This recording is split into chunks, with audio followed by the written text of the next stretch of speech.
जीवनज्योति cricket club अनुकूल आयोजित होछि प्रथम Satyabhama Chaudhary स्मारकी memorial cup cricket tournament.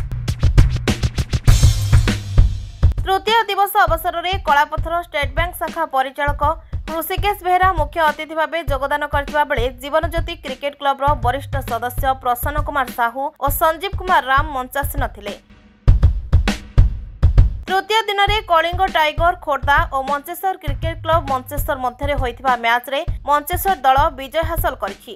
Mancheswar दलर रविंद्र नायक मैच रे मैन ऑफ द मैच होइछंती। आज आयोजक जीवनज्योति क्रिकेट क्लब और डमणगड़िया नरसिंहपुर मध्य मैच अनुष्ठित हेबो। बांकीरू Saroj Rana report, rainbow media.